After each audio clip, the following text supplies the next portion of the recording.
Ever wondered why airports never seem to go bankrupt, even when half the shops inside are sitting empty and half the flights are delayed? You would think a business that depends on planes taking off on time would be fragile, but airports are some of the most quietly profitable businesses on Earth, and almost none of that profit comes from airlines.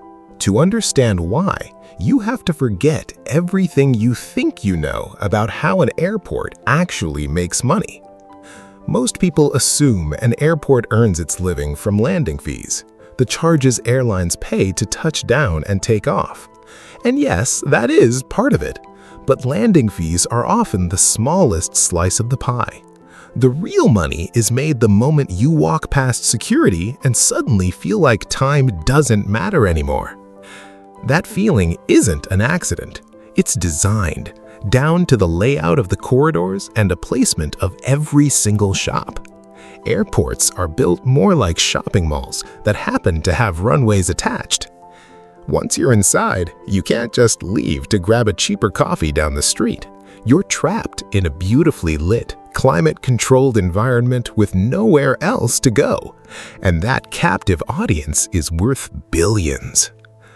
This is called a monopoly environment, and it's one of the most powerful pricing tools in business. A bottle of water that costs 50 cents outside can sell for $4 inside, and people still buy it because in that moment, convenience beats logic.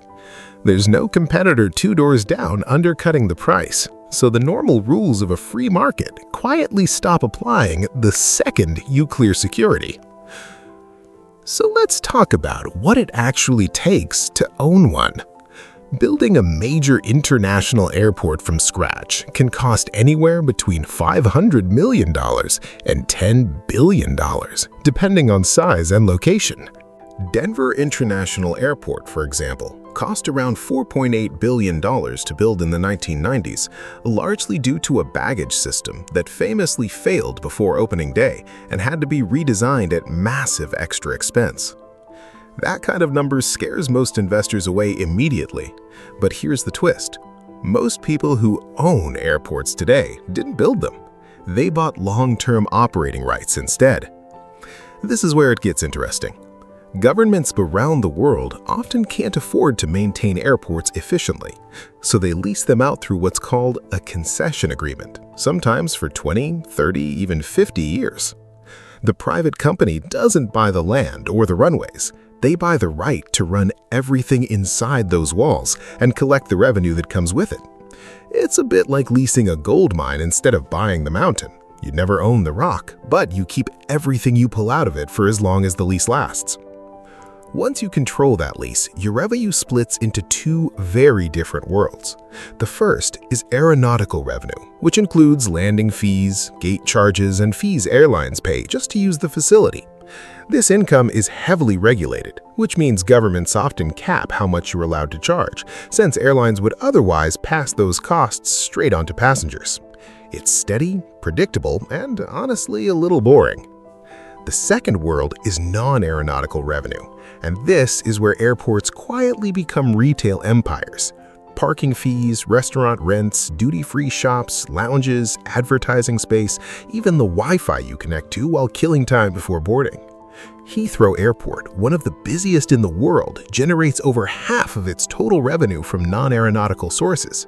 Duty-free alone can bring in hundreds of millions annually, because when people are bored, anxious, or excited before a flight, they spend money differently than they normally would. A shopper who would never buy an $80 bottle of perfume at home suddenly justifies it as a travel treat. This is where psychology takes over the story. Airports understand something most retail businesses spend years trying to learn. Passengers are emotionally vulnerable in that environment. There's anticipation, sometimes anxiety, often boredom, and a strange sense of being outside normal time, almost like the clock on the wall doesn't apply to real life anymore. That emotional cocktail makes people less price-sensitive. You're not comparison shopping at gate B12, you're just trying to make the wait feel worth it. Add scarcity, final call style urgency, and the layout forcing you through duty-free before reaching your gate, and suddenly a $5 sandwich becomes a $15 one, and barely anyone complains. This is loss aversion and convenience working together. The fear of missing your flight outweighs the small annoyance of overpaying for a snack. But don't assume this business is easy money. Airports carry massive hidden costs that rarely make headlines. Security systems alone can cost tens of millions of dollars a year to operate and upgrade, especially after every major global security scare forces new screening technology to be installed almost overnight. Runways need constant maintenance, sometimes costing over $1 million per mile to resurface, and they can never simply be shut down for long without crippling the entire operation. Then there's staffing, insurance, environmental regulations, noise complaints from nearby residents who bought homes decades before flight paths expanded, and safety compliance that never stops evolving. A single incident, whether it's a security breach or a major delay crisis, can cost an operator money and reputation overnight. And reputation in this business takes years to rebuild. And weather. Weather is the silent business killer. One massive storm can ground hundreds of flights, and airports still have to pay staff, keep facilities running, and absorb lost retail revenue, all while airlines shift blame elsewhere and passengers direct their frustration at whoever is standing nearest. This is why airport operators build in enormous financial buffers, because a single bad week during a holiday travel season can wipe out what looked like a profitable month just days earlier. Now here's where the story gets historical and a little unforgiving. Not every airport succeeds. Take Ciudad Central Airport in Spain. Built for around $1 billion with dreams of becoming a major hub connecting to Madrid, it shut down within just a few years and was later sold for around $11 million. A staggering 99% loss. The problem wasn't the runway or the design, it was location and demand. Airlines never fully committed, and without enough flights, the retail ecosystem that airports depend on simply collapsed, like a shop with beautiful shelves and no customers walking in. It's proof that owning an airport isn't just about infrastructure, it's about controlling flow. The constant movement of people who have no choice but to spend time and often money inside your walls. Compare that to Singapore's Changi Airport, often ranked among the best in the world. Changi didn't just build an airport, they built a destination. With indoor waterfalls, gardens, and entertainment areas, people now visit Changi even when they're not flying anywhere, treating it more like a weekend outing than a transit stop. That single decision transformed the airport from a transit point into a revenue-generating landmark, proving that the most successful airports stop thinking like transportation hubs and start thinking like experience businesses, competing for attention, not just for flights. This is the real secret behind airport economics. The runway gets the planes in, but the experience gets the money out of your pocket. Every corridor, every shop placement, every hour you're forced to wait is part of a system engineered around human behavior, not just aviation logistics. Even the scent pumped through certain terminals and the music playing softly overhead are chosen deliberately because a calmer passenger spends more freely than a stressed one. So when the profits finally add up, they can be enormous. Major airports can generate anywhere from a few $100 million to over $1 billion in annual revenue, depending on passenger traffic and non-aeronautical income streams. But those profits are the reward for managing a brutally complex operation. One bad storm, one security failure, or one location misjudgment away from disaster. It's a business built on razor-thin margins for error, wrapped in the appearance of effortless, predictable profit.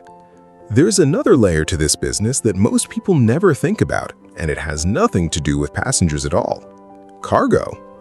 While travelers are busy buying overpriced sandwiches, airports are also quietly running massive freight operations behind the scenes. Airports like Hong Kong International and Memphis, home to FedEx's global hub, generate enormous revenues simply by moving goods through their facilities around the clock. Cargo doesn't complain about delays, doesn't need lounges, and doesn't stop flying during a recession the way leisure travelers do. For many operators, cargo revenue acts as a stabilizing force, a second engine running quietly while the passenger side of the business goes through its natural ups and downs. Real estate is the other hidden pillar. Airports often sit on enormous plots of land, and the smart operators don't just build terminals, they build hotels, office parks, logistics centers, and even entire business districts around the perimeter. This is sometimes called the airport city model, and it turns idle land into a permanent, appreciating asset. Amsterdam's Schiphol Airport has leaned heavily into this strategy, developing surrounding land into a commercial hub that generates income completely separate from anything related to flying. In other words, the smartest airport owners stopped thinking of themselves as just an airport a long time ago. Owning an airport, then, isn't really about owning planes or runways at all. It's about owning human attention during the most captive, emotionally charged hours of a traveler's journey. The businesses that understand this, the ones that turn boredom into revenue and anxiety into impulse spending, are the ones that quietly become some of the most profitable operations on the planet. And the next time you're stuck waiting for a delayed flight, paying too much for a coffee you didn't plan on buying, you'll realize you're not just a passenger anymore. You're part of the business model.